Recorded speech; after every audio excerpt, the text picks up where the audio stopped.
The history of American wine began when the first Europeans explored parts of North America, which they called Vinland because of the profusion of grapes found there. However, Americans today are educated by one man as he's helped foodies pair wine with different foods. His name is David Rosengarten.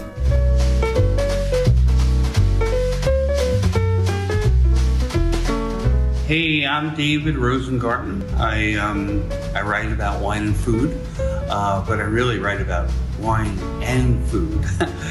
When I started doing this many years ago, we had people who wrote about food and people who wrote about wine. People who cared about food and people who cared about wine.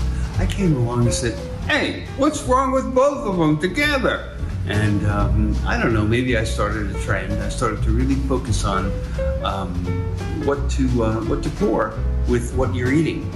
I like to propose a couple of basic rules that you can follow that will make your wine and food taste very good together. David Rosengarten was one of the very early pioneers for educating Americans on pairing food and wine. He has filmed several hundreds of shows on the Food Network educating consumers on the importance of eating food with wine. So I grew up in a household that was nuts about food, mostly because of my dad.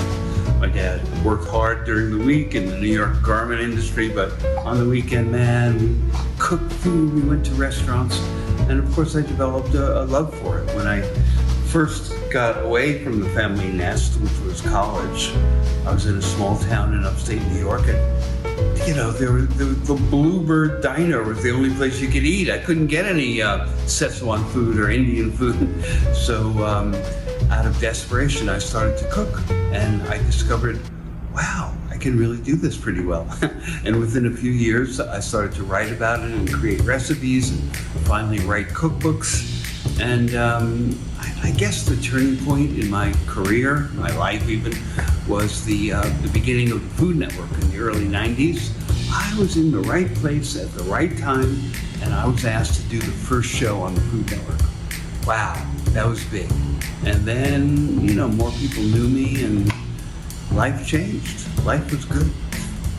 So on the Food Network, I did altogether about 500 cooking shows. I did a lot of other kinds of shows also, but the cooking shows.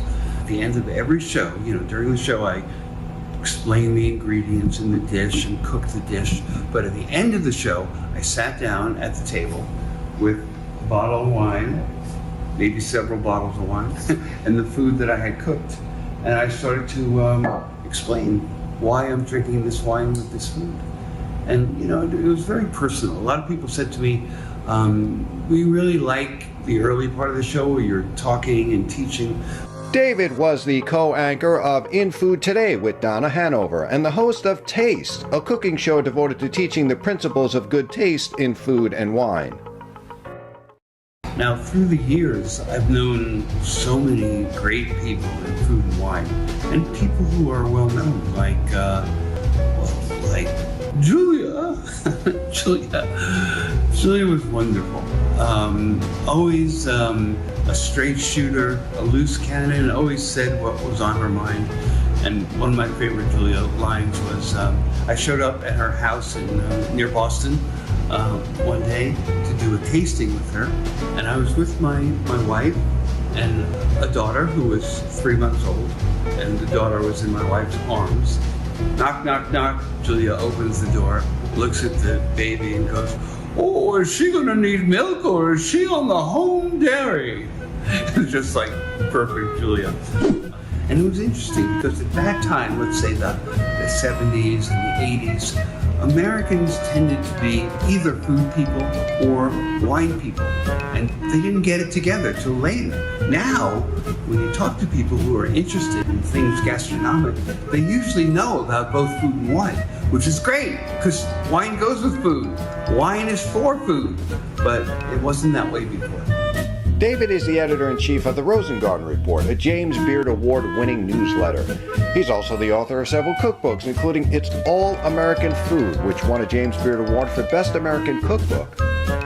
So, I suppose the thing that's always been most important to me is that people enjoy wine and food together. They're meant to be together. It's historical. It goes back hundreds of years. Food is better with wine. Wine is better with food. And people don't always get that, but I think that's a really important thing. And along the same lines, I almost want to correct myself for being too serious about this. That's the other really important thing. You got to remember, this is all for fun. This is all for pleasure. It's not super serious. You don't have to study a million books and talk like an idiot, like a knowledgeable idiot with other people. Yeah, that's good. Hey, could you pass the Rioja? Whatever. It's for fun. Wine is for fun. Well, if I have a legacy, I guess it would be, the exploration of wine and food together. And again, I don't want that to be taken as something way too serious. But I think all you got to do is keep your mind open. Keep your mouth open, that helps also. But keep your mind open when you're eating. Sometimes you'll taste something, and if you gave me one of these mussels that I had a moment ago, and I taste, then you give me a big California Cabernet with a lot of tannin and a lot of alcohol, it'll probably be like, ew, I don't like that. I mean, you can drink it anyway. Nobody's gonna die. But it's so nice just to find wine that so easily goes with food. When I was doing a lot of wine writing, I started a newsletter called the Rosengarten Report, and I came up with a rating system for wine.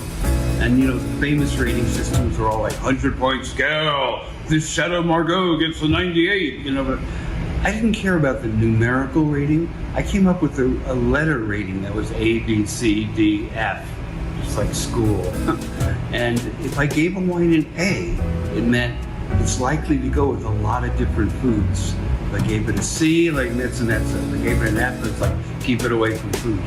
And my readers, people who followed me, they found that so valuable. They said, we don't even look at the number anymore. We just want to see if it's an A or a B. Then we buy it. I'm David Rosengarten, and I guess what I did was I brought a more European way of looking at dining to the American table.